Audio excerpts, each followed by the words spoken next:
Buenas tardes, buenas noches, amados hermanos. Hoy continuamos con estudios bíblicos. Hoy, 21 de junio, con el Evangelio de Juan. Y sabemos que este libro relata la historia de nuestro Señor Jesucristo desde su nacimiento hasta su ascensión a los cielos.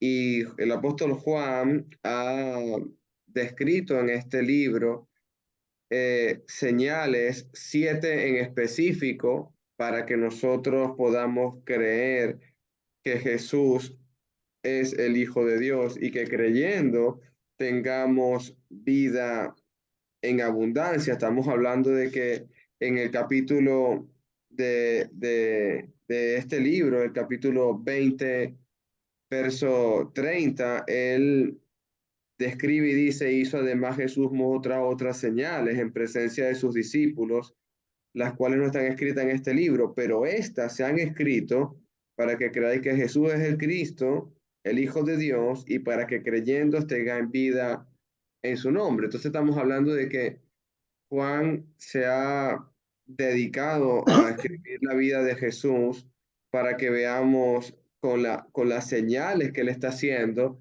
que él es el Cristo, el Hijo de Dios. Y también hay proclamaciones importantes, aparte de cómo Jesucristo va a sanar a paralíticos, va a sanar a ciegos, a sordos, esas profecías cumplidas en Jesús, que los ciegos ven, los sordos oyen, los cojos andan, y le es anunciado el reino de los cielos a todo este mundo. Son la respuesta que le dio Jesucristo a los discípulos del Bautista. También hace 7 afirmaciones de yo soy. Estamos hablando de que hay 7 afirmaciones muy importantes. Él haciéndose igual que su Padre. Él es en el Padre y el Padre es en él. Sabemos que el libro de Éxodo, cuando Moisés, viendo la zarza ardiendo, Moisés le pregunta y le dice: ¿y quién? Le voy a decir quién me envía. Y Jesús, perdón, el Padre, Jehová, le responde a Moisés: yo soy, te envía, yo soy el que soy. Y Jesucristo se apodera de las palabras de su Padre. Y en el Evangelio de Juan, él va a describir cómo eso: yo soy el pan de vida, yo soy la resurrección, yo soy el buen pastor, yo soy la luz verdadera. Esas 7 proclamaciones también escritas aquí para que creamos que Jesús es en el Padre y el Padre es en él, y que él es el Hijo de Dios, y para que creamos realmente que él nos puede dar vida y vida en abundancia. Igualmente están descritos 7 discursos, hermano, 7 discursos memoriales, increíbles, que nosotros nos pueden abrir el entendimiento en la forma de que Jesucristo se puede expresar, de cómo él puede dar un verdadero discurso con un contexto que podamos entender nosotros, mostrándonos algo muy terrenal para explicarnos algo totalmente espiritual. Entonces, eso es uno de los propósitos también de los discursos de Jesucristo, y va a mostrarnos, como se los dijo a los judíos, como se los dijo a los fariseos, que Él realmente, Él es la luz.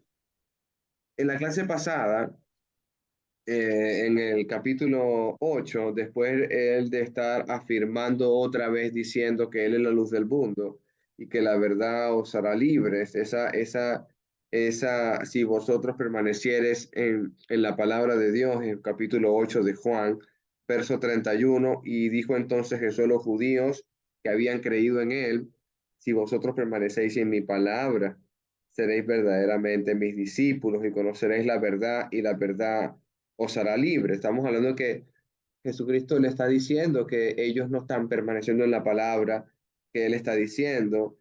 Ellos no han conocido realmente lo que es la verdad, aunque respondan que el linaje de Abraham son, aunque respondan quizás con la palabra. Jesucristo sabe lo que hay en el corazón del hombre. Él sabe cuando están cavilando y cuando están pensando o murmurando en los corazones. En ese momento de que Jesucristo le pregunta a los que están en la casa de ese hombre traído por 4 y que descendieron por el techo: y le dijeron, tus pecados te son perdonados, le dijo Jesucristo, y la multitud estaba murmurando, lo que estaban allí, y les hace la pregunta, ¿qué es más difícil para Dios, para Jesús en este caso? Perdonar pecados o decirle a este, levántate, toma tu lecho y anda. Estamos hablando de que Jesucristo los sanó para que creyesen que Él también estaba perdonando los pecados. Y en el verso 39, Jesús les está reclamando que ellos están afirmando que su padre es Abraham y que siguen a Jehová por medio del patriarca, pero él les está recordando en el verso 42, más adelante, si vuestro padre fuera Dios, ciertamente me amaríais, porque yo de Dios he salido y he venido, pues no he venido de mí mismo, sino que Él me envió. Estamos hablando de que Jesucristo es enviado por su propio Padre. Y esa es la gran afirmación que le dijo al maestro de la ley religiosa Nicodemo esa noche que fue a él a hablar y le da la declaración o ese discurso tan increíble diciéndole que de tal manera amó Dios al mundo que envió a su Hijo, a que todo el mundo sea salvo por él. Entonces eso es lo que dice el verso 42. Y les va a afirmar en el 44 que el padre realmente de ellos es el diablo, porque los deseos de vuestro padre queréis hacer. ¿Cuál es el deseo del enemigo? Es matar. El deseo del enemigo es que nosotros erremos el blanco, que nos vayamos fuera de las pisadas de Jesucristo. El trabajo del enemigo, del homicida, del diablo, es que no busquemos la puerta angosta, no busquemos el camino estrecho. Entonces realmente hay un trabajo muy fuerte que está haciendo el enemigo y no va a descansar, no va a permanecer en reposo, mientras que alguno de ellos en el tiempo de Jesús vuelva atrás. Y sabemos que cuando él partió ese pan y lo dio a las multitudes y se alimentaron como 5.000, luego se les reprocha más adelante que le están siguiendo porque les dio de comer y no realmente por otra cosa. Y eso es una dura palabra, igualmente afirmando que el que no come mi carne y no bebe mi sangre no va a poder entrar en el reino de Dios. Entonces, y el verso 46 les hace una pregunta, ya les dice la afirmación que ellos son de vuestro padre el diablo porque no quieren hacer los deseos de Dios, sino los deseos del enemigo. Y el 46 le dice, ¿quién de vosotros me redarguye de pecado? O sea, ¿quién tiene algún testimonio verdadero, no falso, algún momento que hayan capturado o hayan estado en presencia de ver a Jesucristo haciendo algo que, no es, que estaba en contra de la ley de Dios? ¿Quién redarguye al Hijo de Dios de pecado? ¿Quién lo puede redargullir? Entonces, ¿quién puede tener una acusación contra él? Pues si digo la verdad, ¿por qué vosotros no me creéis? Porque ese, ¿quién me redarguye? Estamos hablando que eso es un tema importante, porque lo que viene a continuación es que le van a seguir insultando, le van a seguir diciendo cosas terribles, como ya se las han dicho antes, como le dijeron que no son nacidos de fornicación, insinuando directamente que él es un hijo de fornicación. Luego vamos a ver estas otras lamentables y afirmaciones negativas que le hicieron a Jesús. Dice el verso 47, termino el resumen, el que es de Dios, las palabras de Dios oye. Por esto no la oís vosotros, porque no sois de Dios. Dos veces les está afirmando el capítulo Juan capítulo 8 de Juan, verso 47, que ellos no son de Dios. Pero, ¿cuál es el motivo de que Jesucristo se haya dado cuenta de que no son de Dios? Primero, porque no permanecen en las palabras de Cristo. Segundo, porque están haciendo las obras del enemigo.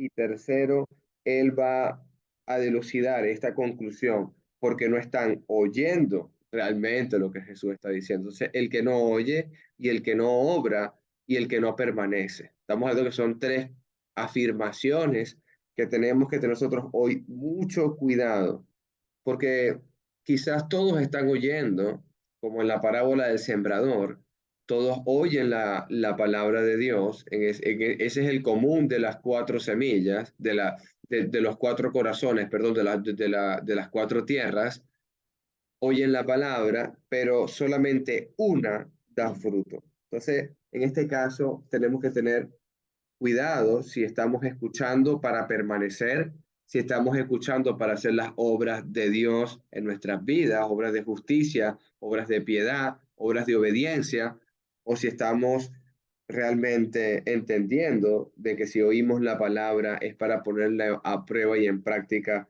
y después poderla enseñar. Esdras capítulo 7, versículo 10. Lo que hizo Esdras es digno de ejemplo para este momento. Entonces, hoy vamos a estar reflexionando, continuando este discurso realmente difícil de nuestro Señor Jesucristo en el Evangelio de Juan, capítulo 8. Alguien que me haga el favor de la lectura. Vamos a estar leyendo del verso 48 al 59. Eso es lo que vamos a estar considerando en esta tarde-noche. Juan 8, 48 al Le leo. 59. Amén, hermana María.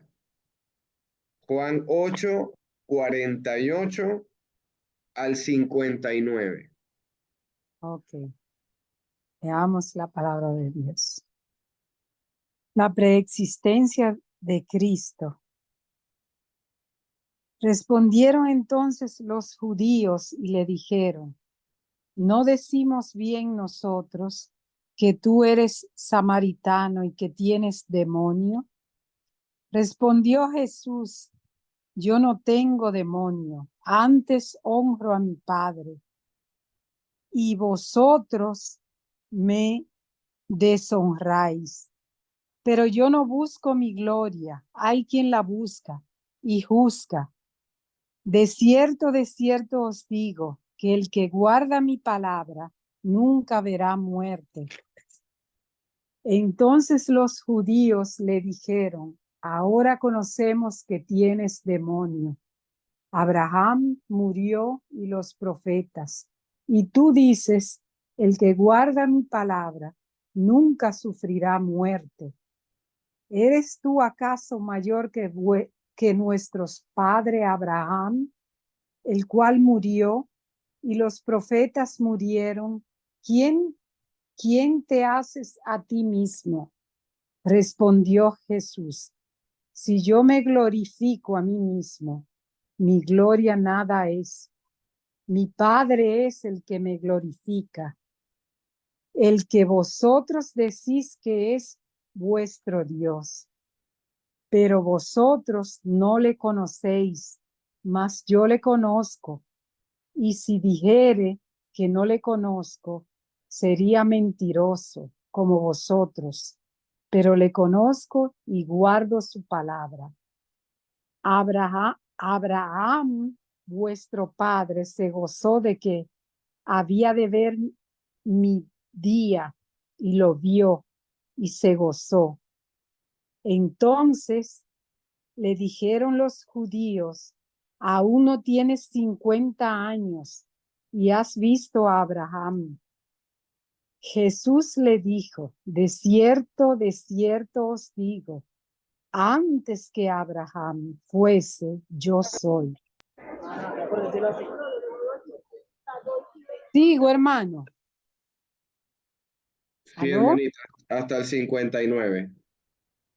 Tomaron entonces piedras para arrojárselas, pero Jesús se escondió y salió del templo, y atravesando por en medio de ellos, se fue. Amén. Amén, hermanitos.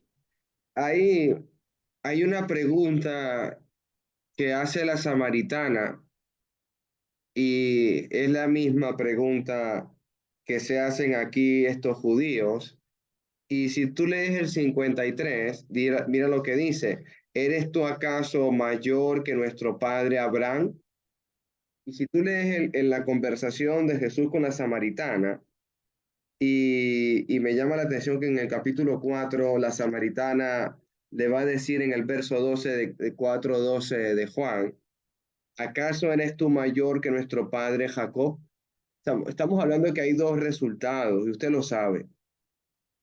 Como bien leyó mi hermanita Elsa, querían matarlo, querían arrojarle piedras. Pero vamos a ir reflexionando en el tipo de corazón que Dios se procura esforzarse a sembrar. Estamos hablando de que Jesucristo le era necesario pasar por Samaria, porque no tan solo la samaritana iba a preguntar, ¿eres tú acaso mayor que nuestro padre Jacob? Pero la respuesta de la samaritana es que ella estaba oyendo atentamente las palabras de este hombre. Primero le dijo, Señor, después le dijo, quizá tú eres profeta, porque me has dicho que tengo 5 maridos, de los cuales el tampoco el que tengo es mi marido. Luego le dijo, eh, va a venir el Mesías y ya después lo reconoce como el Señor y el Salvador del mundo. Entonces hay una fe en progreso. Fíjate, primero lo ve como un Señor, luego lo ve como un posible profeta porque le dijo su vida y luego lo reconoce como el Mesías. Él pasó por Samaria porque él sabía lo importante que es anunciar a todas las naciones este gran y maravilloso evangelio. Pero él también se preocupa por ir a anunciar esta maravillosas noticias a personas de un corazón muy, pero muy duro, como son los judíos. Aún así, procuran matarlo, pero Jesús le dedica tiempo a ellos. Respondió el 48, capítulo 8, verso 48. Respondieron entonces los judíos y le dijeron, ¿no decimos bien nosotros que tú eres samaritano y que tienes demonio? Ahora, ¿por qué sigue el conflicto o por qué sigue la conversación de un tema tan difícil como Dios le está diciendo, si no permaneces en mi palabra, si no haces las obras que yo te estoy diciendo, no soy de Dios, vuestro padre es el diablo? O sea, tienen que entender de que yo soy en Jesús, de que yo soy en mi padre y mi padre es en mí. Y el 48, entonces los judíos le dicen una respuesta o una pregunta totalmente diferente a lo que viene hablando Dios. No decimos bien nosotros que tú eres samaritano. Cuando una persona está que no quiere escuchar, que no quiere obedecer la palabra de Dios, que no le importa el buen consejo de parte de Dios, va a hacer preguntas, va a hacer preguntas quizás desafiantes para nuestra emoción o nuestros sentimientos, para quitarnos de nuestra paz. Es decir, quiere que nosotros nos volvamos como ellos. Jesús le está diciendo en el verso 49, yo no tengo demonio, antes honro a mi Padre y vosotros me deshonráis. Entonces, la palabra samaritano,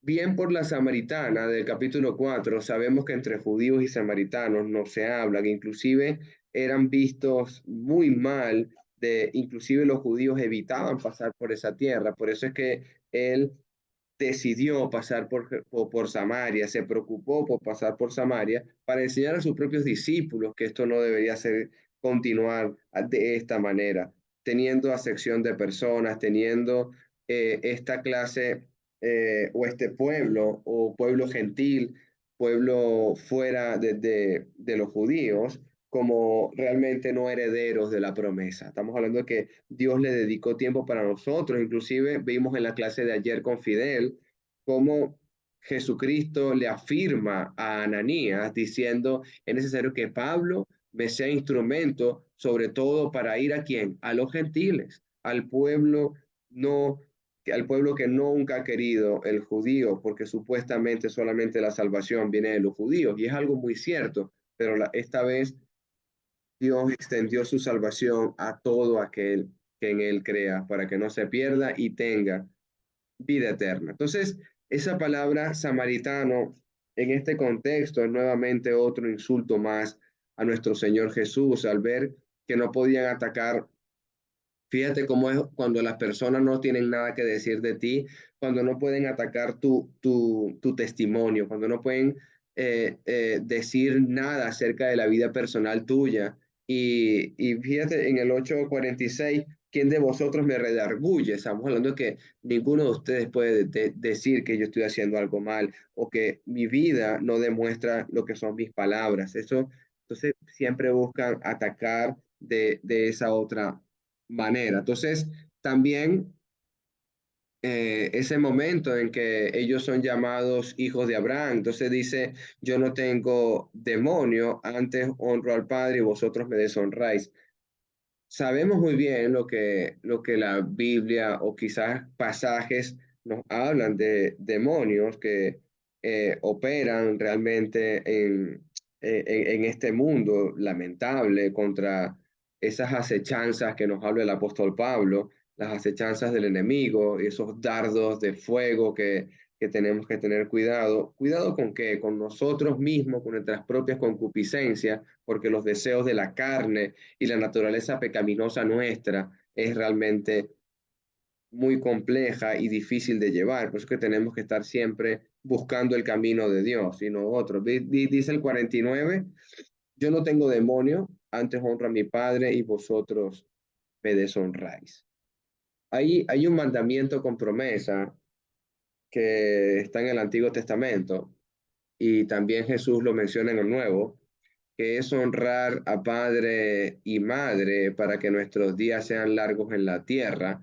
Y porque utilizaban inclusive la palabra de Dios. Usted ha leído esa palabra cuando dice esto es corbán, que significa esto es mi ofrenda a Dios, y por eso que mis padres pasen hambre. Estamos hablando de que no podemos utilizar la palabra de Dios para nuestro propio beneficio. ¿Por qué digo esto? Porque ¿cómo deshonramos? Hágase esa pregunta. ¿Qué significa honrar y qué significa deshonrar? Honrar o tener en alta estima, estoy leyendo aquí un poco el concepto de honra, tener en alta estima o tener o hacer respeto o reverencia por este o por aquel. En el caso a Dios, debemos de honrarlo. Honrarlo es obedecer también. Ahora, ¿cómo deshonramos a Dios? ¿Cómo podemos yo en este momento decir que mi vida deshonra a Dios? Lo que están haciendo los judíos en este caso, en el contexto del capítulo 8, el no permanecer en Cristo deshonra a Jesús. El no reconocerlo como el Hijo de Dios es una deshonra para Jesús. El escuchar la palabra de Jesucristo y no creer en ella es una deshonra para Él. Entonces, usted quiere saber en qué estamos deshonrando a Dios, sería hablando de no permanecer, de no escuchar y de no obedecer. Verso 50. Pero yo no busco mi gloria, hay quien la busca y juzga. De cierto os digo que el que guarda mi palabra nunca verá muerte. Ahí en el Juan capítulo 1, ve usted conmigo, por favor. Cuando usted lee la palabra logos, verbo, Juan capítulo 1, en el principio era el verbo, es decir, en el principio era la palabra, por decirlo de esta manera, para poderlo comprender, y el verbo era con Dios y el verbo era Dios. Es decir, yo puedo decir que en el principio, cuando el verbo o la palabra dijo hágase la luz y se hizo, ese logos estaba presente. Y en el verso 51 del capítulo 8, de cierto os digo que el que guarda mi palabra nunca verá muerte, es una promesa. Así como cuando se dijo, hágase la luz y se hizo, así cuando se dijo, hagamos al hombre a nuestra imagen y semejanza y lo hicieron, el Padre, el Hijo y el Espíritu Santo, sabemos que este verso 51 es una gran promesa con una afirmación muy espiritual y que nos tiene que dar a nosotros una verdadera esperanza. El que guarda mi palabra nunca verá muerte. Estamos hablando que es todo lo contrario a las acusaciones de Jesucristo contra ellos. Guardar mi palabra significa permanecer en la palabra. Guardar la palabra significa obedecerla. Guardar la palabra significa aceptar el mensaje de Jesucristo. No es la deshonra que le están haciendo a él. Dice el verso 52. Bueno, quiero leer otro texto, perdónenme usted, que lo tengo apuntado aquí. Ese de no ver a muerte. Voy a hablar un poco eso de no ver la muerte. Hay muchos pasajes del Evangelio de Juan que nos hablan acerca de la promesa de la vida eterna. Para mí explicarlo no es fácil porque no conozco la vida eterna. Solamente lo puedo explicar a través de las palabras del apóstol Juan. El yo decirle a usted con algo claro en mi mente de lo que es la eternidad, tendría que eliminar de mi mente el factor tiempo, tendría que eliminar de mi mente lo temporal y empezar a pensar un poco en que no existe tiempo, no hay variable de tiempo, no hay variable terrenal ni algo que sea corruptible. Entonces, para yo hablar de vida eterna, tendría que hablar sin pecado, totalmente limpio, purificado y donde no existe nada temporal. Entonces, ese momento nunca verá muerte, se refiere a la vida que Jesús nos está ofreciendo. En Juan capítulo 6, verso 63, se lo leo yo, el Espíritu es el que da vida, la carne nada aprovecha. Por eso es que le estoy diciendo yo a usted, para yo hablar de vida eterna, para mí es difícil porque no la conozco, sino que es una esperanza que tenemos todos plasmado en esta escritura y es por la fe que nosotros creemos y es por el amor que le tenemos a nuestro Señor Jesús que amamos su palabra y entendemos un poco lo que nos está explicando. El espíritu es el que da vida, la carne nada aprovecha. Las palabras que yo os he hablado son espíritu y son vida, son espíritu y son vida. No es la vida cotidiana de yo levantarme, tomarme un café, irme al trabajo, desayunar, almorzar, cenar, tener cansancio y repetir al día siguiente. Esa no es la vida que Jesús me está contando. Esa no es la vida que Jesús me está ofreciendo en el Evangelio del apóstol Juan. Dice el 668, mira cómo un hombre de Dios con revelación del Padre puede darnos una pequeña luz de cómo es esa vida, de cómo es de cómo es ese concepto. El Juan 668, Simón Pedro responde, Señor, ¿a quién iríamos? Tú tienes palabras de vida eterna y nosotros creemos y conocemos que tú eres el santo de Dios. Estamos hablando de que Pedro, cuando le pregunta a Jesucristo directamente a él y a los apóstoles, después de que él dice, yo soy el pan de vida, el que come mi carne y bebe mi sangre tendrá vida eterna y el que no lo haga no tendrá parte conmigo. Muchas de las multitudes volvieron atrás porque la palabra era difícil y los apóstoles dijeron duras esta palabra y Jesucristo le dice directamente a Pedro y a los que estaban ahí presentes, ¿queréis ir vosotros también? Y él le dice, Simón Pedro, ¿a dónde iríamos? Tú tienes palabras de vida eterna. Yo quiero preguntarte, ¿quién te ha hablado de vida eterna, sino Jesús? ¿Quién ha expresado este contexto, sino Jesús? No hay nadie sobre este mundo que nos pueda hablar de esta manera. Nadie nos puede explicar lo que ocurre en el reino de los cielos. Nadie nos puede mostrar a Jehová de los ejércitos como lo está haciendo Jesucristo. Por decirlo así, la mayor evidencia verdadera, fiel, transparente, santa, que nos puede mostrar a nosotros cómo es Jehová, es su Hijo Jesucristo. No hay otro. Por eso es que Él se declara a sí mismo, yo soy el camino. No hay otro, no hay otro camino. Si usted lee el 47, estoy en el Evangelio de Juan capítulo 6, si usted lee el 47, Os aseguro, el que cree tiene vida eterna. Y en el 48 le dice, yo soy el pan de vida. No ese pan, vuelvo, el concepto que tenemos terrenal nosotros, porque Él lo sabe.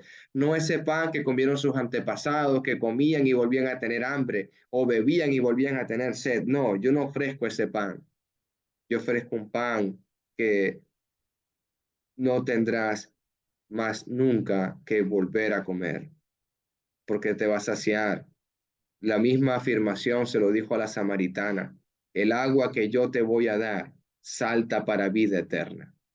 El agua que yo te ofrezco, no vas a tener sed jamás. No tendrás que volver a este pozo a sacarla. Esas son las palabras de vida eterna.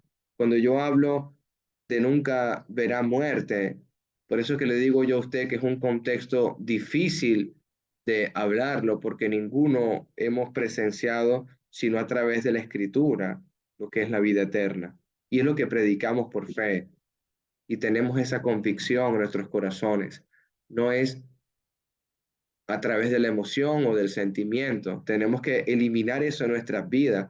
Yo cuando digo en el mandamiento con promesa amar a padre y madre para que nuestros días sean largos en la vida, y yo sé que muchos de ustedes presentes quizá su padre o su madre no los crió como usted creyó que debían verse criado, o quizás fue abandonado por su papá o fue abandonado por su madre, porque sé que es así. No es si lo hizo mal, yo obro mal, o si lo hace bien, yo obro bien. No estamos hablando de que es según la actitud que tengan mis padres, yo debo actuar. No, es un mandamiento. Es decir, yo amo a Dios porque es bueno, pero cuando Dios es malo no lo amo, no tiene nada que ver. Es una ordenanza directamente, no por obras, no por testimonio, sino porque es una ordenanza de Dios. Amar porque Él nos ha ordenado amar. No verá muerte. Nunca verá muerte. Tengo otro texto aquí en el Juan capítulo 11 25. Juan 11 25. Otra de las afirmaciones de Jesucristo para explicarnos vida eterna. Jesús respondió, yo soy la resurrección y la vida. El que cree en mí, aunque muera, vivirá. Y todo el que vive y cree en mí, no morirá para siempre. ¿Crees esto? ¿Crees esto? ¿Realmente nosotros estamos creyendo que esto existe? ¿Realmente nosotros estamos convencidos de que esto es real? Porque muchos están buscando a Dios con motivos errados. Muchos buscamos al Maestro porque tuvimos hambre. Muchos buscamos al Maestro para que nos sane. Muchos buscamos al Maestro para nuestros propios beneficios y Él no está buscando a nosotros, es para hacernos entender que nos quiere quitar de la variable temporal, de la variable tiempo, de la variable que caduce y que tiene fecha de vencimiento. Nos quiere quitar de ese pensamiento y nos quiere llevar a un pensamiento de lo eterno y de lo que trasciende en este mundo. Estamos hablando de que eso es no verá muerte. Verso 52 dice la palabra. Entonces los judíos dijeron, ahora conocemos que tienes demonio.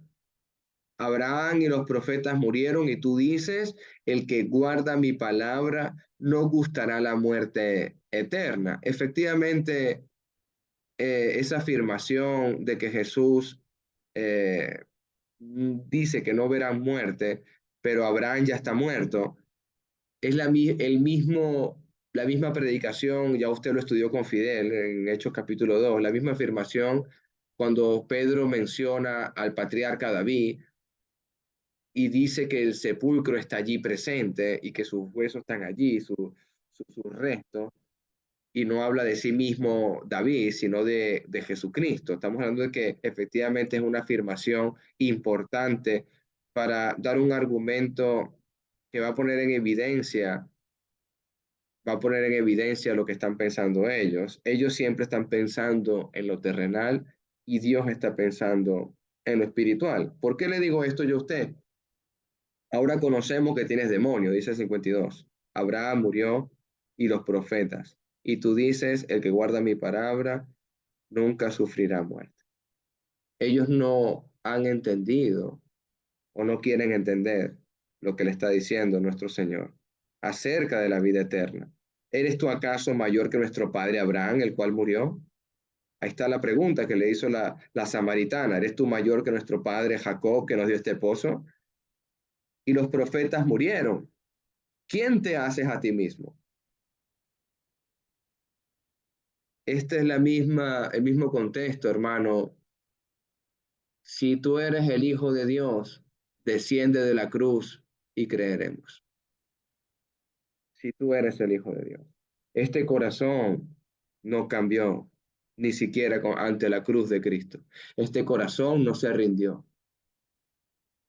Y lo que yo estoy aprendiendo en esta tarde y en esta noche con esta palabra es que si yo tuviese el conocimiento de mi Señor Jesús, de saber de que ellos ni siquiera al verme clavado en un madero van a afirmar que soy el Hijo de Dios, y Él aún así se para, habla con ellos, le predica, les dedica ese tiempo tan valioso. Creo que los días más hermosos, que se lo van a decir aquí, más adelante lo va a leer usted, los días más hermosos en que la luz vino a este mundo y los suyos no le recibieron. Hermano Fidel. Buenas tardes, hermano, Dios los bendiga. Sí, esto me lleva a Génesis 2, hermano. Cuando Dios creó al hombre y cuando en el verso 7 dice que entonces Jehová Dios formó al hombre del polvo de la tierra y sopló en su nariz aliento de vida y fue hombre un ser viviente. Aquí vemos cuál fue el propósito de Dios en ese momento, pero cuando entra el pecado por medio de Adán y él nos dio una promesa a todos nosotros que íbamos a tener vida eterna, que es lo que tú estás hablando. Esa gran promesa que por supuesto no la tenemos ni la conocemos esta vida eterna, pero ya tenemos una fe en lo que hemos creído, que nos ha dado una vida eterna. También acá, en el verso 16 y 17, se los recalcó el mismo Dios. Dice, mandó Jehová Dios al hombre, diciendo, de todo árbol del huerto podrás comer. Y aquí está el principio de la desobediencia, mas del árbol de la ciencia y del mal no comerás, porque el día que le comieres ciertamente morirás.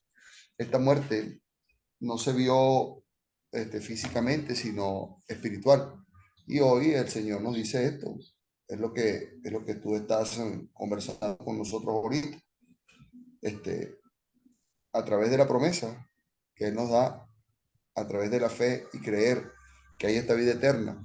Por supuesto, aquí le recalcó el Señor que ciertamente morirá si ellos no murieron en el instante. Pero esa muerte espiritual sí se dio en él. Eso era lo que quería decir. Gracias, hermanito. Hay otra cosa que me... Sí, quería hacer un comentario. Hace poquito estuvimos estudiando los Yo Soy con el hijo del hermano Roberto, y a mí me pareció muy interesante que cuando él enseñó, y me quedó en el corazón, es el ¿por qué yo soy el pan? Es decir, ¿por qué yo no soy la fruta o yo no soy el pez? Decía él, sino que ¿por qué era el pan? Y vemos en Génesis, yendo nuevamente a Génesis, como dice el hermanito, que la primera vez que aparece la palabra pan está cuando Dios hace juicio y sentenció, con el sudor de tu frente comerás el pan. Entonces es la primera vez que aparece la palabra pan. Entonces hablaba que el pan es un alimento procesado, no tenía la facilidad como la que tenía Adán y Eva de alargar la mano y comer el fruto de toda esa cantidad de árboles deliciosos que había hecho en el huerto sin ameritar ningún esfuerzo, sino que ahora el pan iba a ser con el sudor de la frente. Entonces, tenía, pues, lógicamente que pan es un alimento que es procesado, no podemos arrancar pan de los árboles, sino que es un alimento en el cual se tiene que sembrar, se tiene que cosechar, se tiene que moler, se tiene que trillar, se tiene que hornear para poder adquirir el pan. Y precisamente cuando el Señor les decía, trabajen por y de hecho, pues para ese pan, para adquirir ese pan, hay que trabajar, ¿verdad? Decía él, y eso me pareció muy interesante. Y, y por eso el Señor le decía, trabajen por el pan que no perece, porque efectivamente tanto el pan, así como el pan físico amerita esfuerzo para adquirirlo, pues también el pan espiritual amerita esfuerzo, porque sería muy fácil que nos bautizáramos y esperáramos que el Señor nos venga a buscar y listo, sin ningún tipo de esfuerzo. Bueno, no me, así se bautizaría todo el mundo, pero amerita, ¿verdad? Un esfuerzo para que nosotros podamos transformar nuestra vida, permanecer en la palabra, para que de esa manera, pues, seamos, como dice, para que seamos transformados a semejanza de Cristo, pues. Y entonces, eso incluso aprendí, no me había fijado tampoco en el maná, que es el mismo pan del cielo. Yo pensé que el maná, incluso, imagínate, bueno, cuando uno tiene esta falta de conocimiento, pues, gracias a Dios le da la oportunidad a uno de estudiar. Y yo de verdad llegué a pensar que el maná era algo que se comía, que caía del cielo y se comía. Y no era así, pues el maná, y llovía con el rocío y había que recogerlo, limpiarlo, morderlo, machacarlo, hornearlo para poder adquirir el pan. Pues de hecho estaba enseñándole el Señor que para adquirir el pan, para consumir el pan, en ese caso, que para ellos lo vieron desde el punto de vista físico, para el Señor no, porque el pan allá en el manal de cielo, el pan era la gloria de Dios, era decirles Dios, yo estoy con ustedes, mientras yo estoy con ustedes y ustedes estén conmigo, obedeciéndome conforme como yo digo, a ustedes nunca van a tener más hambre ni van a tener más sed. Eso era lo que decía el Señor con el maná del cielo. Sin embargo, ellos lo entendieron desde el punto de vista físico, ¿verdad? Sin embargo, tenían que trabajarlo para, para probarlo. Incluso decía que también otro de los propósitos era ver si realmente el pueblo estaba dispuesto a obedecer sus leyes. Y bueno, vimos muchas veces el pueblo rebelándose, quejándose del maná, que querían carne, murmurando contra Moisés y recogiendo más de lo que debía, y engusanándose ese maná. Y entonces me impactó bastante este estudio sobre Yo soy el pan, sobre todo cuando nos vamos a la naturaleza, cuando nos vamos al Antiguo Testamento, viendo la naturaleza del Padre, que es la que el Señor quiere manifestar a través de todo esto yo soy. Muchas gracias. Gracias, hermanita. En el 53 dice, ¿eres tú acaso mayor que nuestro padre Abraham, el cual murió? Dice también la otra pregunta, ¿quién te haces a ti mismo? ¿Quién te haces a ti mismo?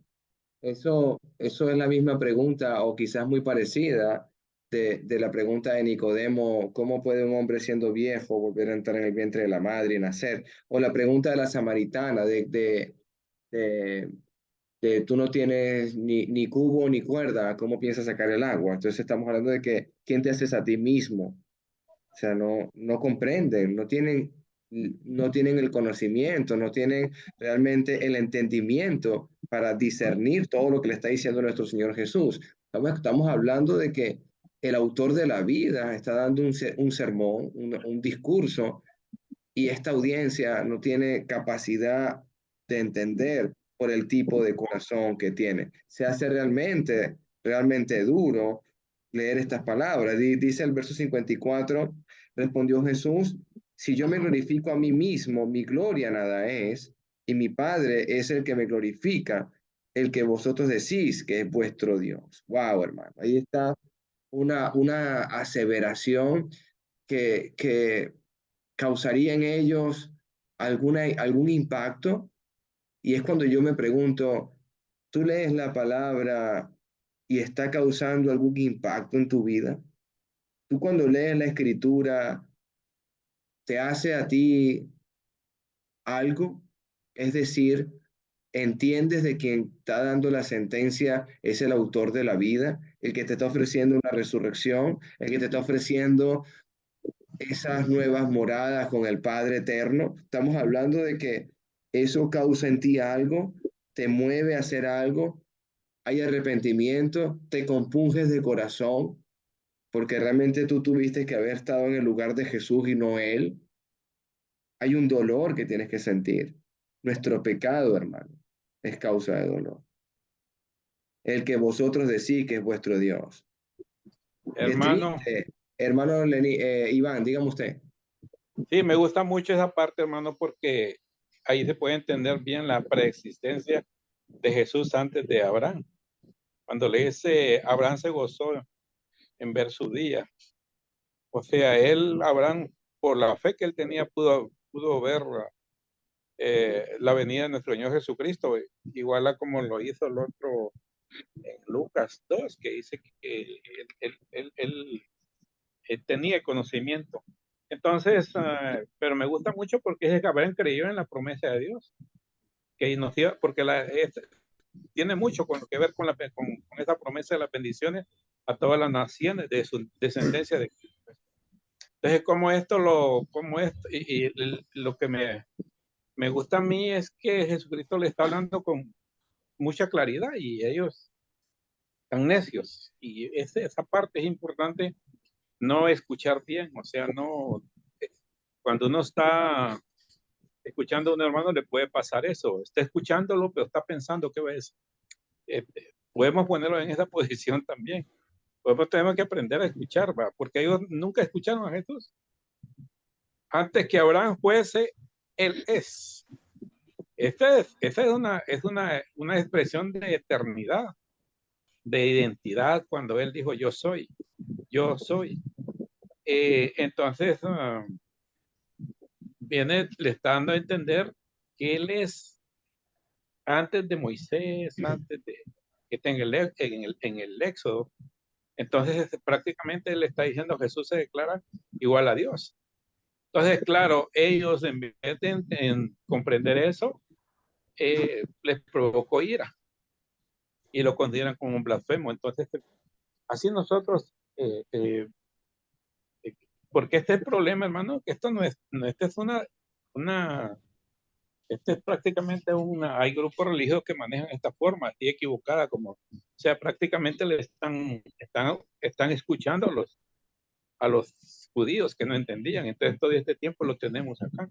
Entonces, ¿por qué? Porque mucha gente realmente no escucha, no lee con atención, porque esto no necesita mucha explicación, hermano, es sencillo, pues, lo que Jesús está aclarando. Y me gusta mucho también, por ejemplo, se lo dice allá que ya lo revisamos en 5:37, 40.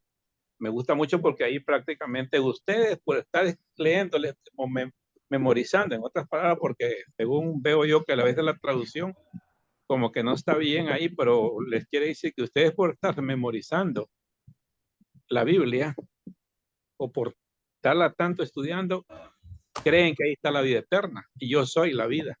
Entonces, fíjate cómo todo eso, allá le reclama y les hace esa.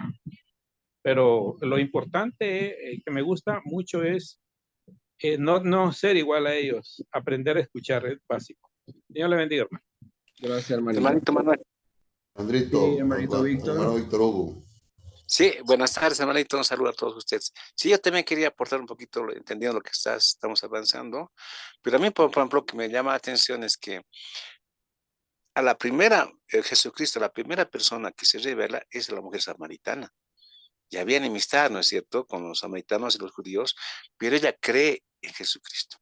Y dice, venga, y no solamente cree, y va al pueblo y dice, venga, aquí, ha entendido eso, y también los samaritanos, ¿ya? Y pues, le hacen quedar que 2 días a Jesucristo porque han creído en él. Mientras, digamos, los judíos que tienen mucha sabiduría no han creído en él. Inclusive han tenido, digamos, dudas sus mismos discípulos que han compartido entonces con él, al final han tenido siempre dudas. Si no fuera a través del Espíritu Santo, no hubieran creído en él. No, a eso yo quiero resaltar. La mujer samaritana ha creído en él. Con solo su palabra que le ha dicho a la primera persona que se les revela, ella creyó, ¿no? Ahora, otro punto es que Jesucristo viene a darnos salvación, ¿no? Y es por gracia, ¿no es cierto? Y nosotros por amor hacemos por agradecimiento. Ya no tanto que digamos, por temor, no que me porto mal, que me porto bien. Obviamente el cristianismo no es fácil, pero Dios sabe nuestros corazones, ¿no? Y sabe, muchos van a ir muy rápido, lento, muy lento. La cosa está en el camino de Dios. Y en su infinita misericordia, Dios te ayuda a llegar a que tú llegues. ¿Y qué es lo esencial en Cristo? Que tengamos amor y humildad. Esas cosas siempre nomás quiere que estén en nuestros corazones. Seamos humildes y tengamos amor. Él sabe que somos pecadores, ¿no? Y que vamos a caer alguna vez, pero tenemos un abogado que nos va a defender, pues, en esta etapa que estamos, ¿no? Es lo maravilloso de Dios. Tenemos que entender también su amor inmenso que tiene nuestro Dios y su amor inmenso también que tiene. No es como nuestro perdón, ni es como nuestro amor. Es mucho más allá que, que ni siquiera nos podemos entender. Eso quería decir, hermanitos. Gracias. Gracias, hermanito. Muy bien. Entonces, dice el que vosotros decís que es vuestro Dios. Dice el 55, pero vosotros no le conocéis, mas yo le conozco. Y si dijere que no le conozco, sería mentiroso como vosotros. Pero yo le conozco y guardo su palabra. O sea, Jesucristo no va a desistir en su mensaje y en la idea de explicarles a ellos, y ahí viene lo que decía mi hermano Iván, de que en el 56, Abraham vuestro padre se gozó de que había de ver mi día y lo vio y se gozó. Ahora, usted tiene que entender las promesas y los pactos de Dios que se han hecho para llegar a este preciso instante, para llegar a Jesús, para llegar a la vida del autor de la vida, para llegar al momento de la pasión de Jesucristo. Estamos hablando de que cuando Abraham lo vio, tienes que irte al libro de Génesis capítulo 12, porque ahí es cuando en el capítulo 12 dice, y Jehová ha dicho a Abraham, vete de tu tierra y de tu parentela y de la casa de tu padre, y ahí a la tierra que yo te mostraré, y haré de ti una gran nación, te bendeciré y engrandeceré tu nombre, y serás una bendición. Bendeciré a todos los que te bendigan, y maldeciré a todos los que tú maldigas, y por medio de ti serán medio de todas las familias de la tierra. Estamos hablando de que Abraham lo vio. ¿De qué forma Abraham lo vio? Estamos hablando de que cuando Dios ve a Abraham y Abraham sube a ese monte con el niño, con la leña, con el fuego, cuando Abraham toma a su familia, sale de su tierra, la obediencia, él la vio. ¿Por qué? Porque está viendo los pactos de Dios, el pacto de Dios en Abraham. ¿Cuántas veces Jehová confirma el pacto con Abraham? Lo va a confirmar, porque Él va a ser el que va a iniciar toda esta hermosa aparición o este hermoso advenimiento a la primera venida de nuestro Señor Jesús, como lo estamos leyendo aquí en este pasaje. Estamos hablando de que también en Génesis 17, por ejemplo, y cuando Abraham con 99 años de edad se le apareció Jehová y le dijo, yo soy el Dios Todopoderoso, el que anda delante de mí, sé perfecto, yo confirmaré mi pacto. Dios siempre confirmó ese pacto y te multiplicaré. Entonces Abraham se postró sobre su rostro y le dijo, este es mi pacto contigo, serás padre de muchas naciones. Vuelve otra vez a confirmar ese hermoso pacto. ¿Y qué nos dice el Nuevo Testamento? ¿Qué nos dice el Nuevo Testamento? Hebreos capítulo 11, todos ellos, todos los que por fe obedecieron a Dios, esperando la gloriosa venida de ese Mesías, pero todos murieron. Ellos lo vieron en qué forma, en el pacto con su Padre, porque vuelvo y digo, Jesús es en el Padre y el Padre es en Jesús. Por eso es que está escrito aquí y lo vio y se gozó. Todos estos murieron, Hebreos capítulo 11, verso 13, todos estos murieron en la fe sin haber recibido las promesas, mirándolas de lejos, saludándolas y confesando que eran peregrinos y forasteros sobre la tierra. Porque los que esto dicen claramente dan a entender que buscan una patria.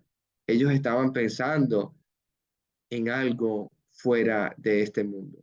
Lo veían como espejo oscuramente, como decía el apóstol Pablo, pero ahora nosotros vemos cara a cara. Ellos estaban esperando, como decía Job, si hay algo después de ese sepulcro, yo esperaré en Jehová.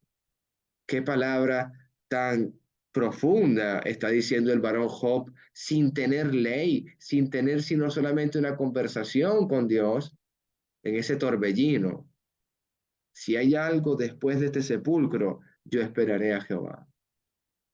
¿Cuántos de nosotros estamos esperando a Dios? Estamos esperando a nuestro Padre, a nuestro hermoso Señor y hermano Jesucristo. Dice, dice la palabra, se goció de que había de ver mi día y lo vio y se gozó. Estamos hablando de que si tú lees el 9, capítulo 9, verso 4, me es necesario hacer las obras del que me envió, entre tanto que el día dura y la noche viene, cuando nadie puede trabajar. El día dura, hermano. ¿Qué día se refiere Jesús? Él es la luz del mundo. Nunca va a haber unas tinieblas prevaleciendo sobre la luz. Él es la luz. Eso es una afirmación vertical y hermosa. Pero si está Jesús con nosotros, si está Jesús de nuestro lado, puede que ese sea ese buen día, mientras ese día puede durar. Pero vendrá momento, vendrá el lugar donde ya Él no sea nuestro abogado, hermano. Ya llegará el momento que en su segunda venida, Él dará vendrá para darnos a nosotros lo que hemos hecho según nuestras obras, hermano, como dice la Escritura. Dice, sigue diciendo la palabra en el 58, Jesús le dijo, de cierto os digo, que antes que Abraham fuese, yo soy. Entonces, si vemos esa existencia eterna de Dios desde antes de la creación del mundo, desde la eternidad. Por eso es que es tan difícil hablar este tema, por lo menos para mí, que me gusta mucho ver todo con el tema de espacio y tiempo. Eliminar esas variables de mi mente terrenal para hablar un poco acerca de Jesús que siempre existe, de que no tiene tiempo, ni días, ni horas.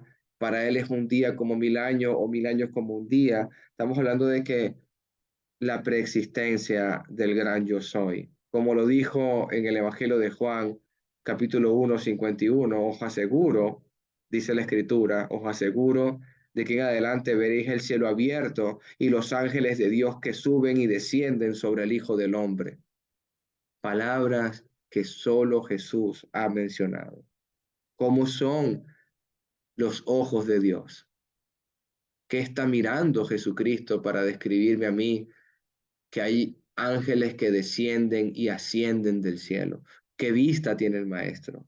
Yo quisiera comprender aún más, pero me aferro a la vida eterna que me ofrece, me aferro a las palabras que me está diciendo, porque él dice que el que ha creído en él no verá muerte, no verá muerte. Dice el Evangelio de Juan 6:22, la gente que había quedado al otro lado del mar vio que no había habido allí más que una sola navecilla y que Jesús no había entrado con sus discípulos. Estamos hablando de que Jesús va a hacer lo más increíble del mundo, que es alimentar a grandes multitudes y le va a decir, trabajar por la comida que no perece, dice el 27, sino la comida que permanece a vida eterna y que el Hijo del Hombre os dará. Trabajar por una comida que ya me está dando Jesucristo. ¿Cómo yo trabajo por una comida que me están regalando, hermano? Esa es la verdadera gracia de nuestro Dios. Y dice el verso 59 y terminamos. Tomaron entonces piedras para arrojárselas y Jesús se escondió y salió del templo y atravesando en el medio de ellos se fue. Hemos visto, hay pasajes, por ejemplo, en Levítico 24, 16 que dice, el que blasfeme en el nombre de Jehová ha de ser muerto y toda la congregación lo tiene que apedrear, sea extranjero, nativo, aquel que blasfeme el nombre de Dios tiene que morir. Entonces, hay momentos deseamos utilizar la palabra de Dios a nuestra conveniencia. Deseamos utilizar la palabra de Dios para hacer cosas terribles, como, como decir, este ha blasfemado, ¿qué necesitamos para crucificarle? Pongamos testigos falsos, porque la palabra dice que si por testimonio de 2 o 3 puede morir. Llegamos a ser tan perversos en nuestras vidas que deseamos utilizar la palabra de Dios para nuestros propios argumentos, nuestras propias afirmaciones. Déjame decirte que es tan pecaminoso utilizar la palabra para nuestros propios deleites. Es tan pecaminoso utilizar la palabra para argumentar mis vicios, mis adicciones. Es tan pecaminoso buscar la palabra en mi propio beneficio. Si usted va a buscar la palabra, sea para entender la vida eterna. Si usted busca la palabra, sea para comprender cómo puede ser un mejor discípulo de Dios hoy. Si usted busca la palabra de Dios, sea para ver cómo puede esparcir un mensaje a corazones tan duros y perversos como lo que estudiamos en el capítulo 8. Es difícil atravesar un valle de sombra de muerte, como dice el Salmo 23, y que la vara de Dios y el cayado de Jehová me infundan aliento.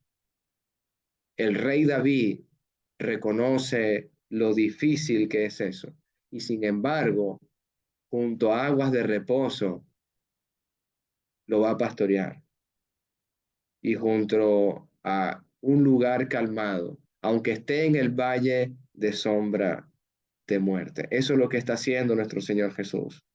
Nosotros quizás en un valle de sombra de muerte, de nuestras vidas, de lo que nos rodea, de esas amistades tóxicas, de esos trabajos que no nos convienen, de esas decisiones equivocadas de nuestras vidas. Busquemos el cayado de Dios, busquemos la vara, busquemos el báculo de Dios. Y se llama Jesús, no hay otro. Él nos infundió aliento. ¿Y cómo lo hizo? Envió a su Hijo. Nos dio la mayor ofrenda de amor jamás vista en este mundo. Hemos terminado el capítulo 8, hermanitos. Jesús se fue porque aún no ha llegado su hora. Dios me los bendiga y Dios me los guarde, hermanitos. Preguntas y comentarios. Hemos terminado. Hermano, Sí. ¿cómo se puede ver ahí que querían detener, poner trabas a Jesucristo? Y Jesucristo es la verdad eterna. Y según nadie se puede ni oponer ni ignorarlo. Porque y yo me preocupa cuando hay gente que quieren como ponerse a la nivel de él. Y vemos que no hay rival.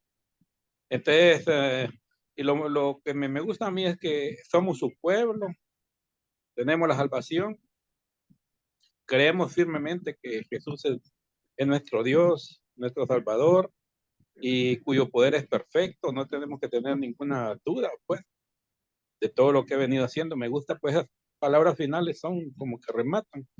Entonces, nosotros hemos nacido de nuevo, tenemos esa fe inquebrantable en Jesús, ¿verdad? Y esa es la clave, pues, esa es la clave y eso es lo que el mundo necesita. Porque ahorita lo que se está observando es totalmente la gente quiere ignorar a Dios.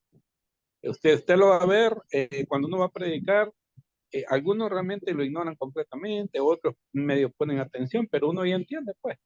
Usted mencionó la parábola de que en qué terreno está. Y eso es lo que nosotros debemos de aprender, a seleccionar a qué terreno estamos y continuar adelante, platicándoles de Cristo. Y porque tenemos esa ventaja, que su proyecto, su plan es divino y es eterno.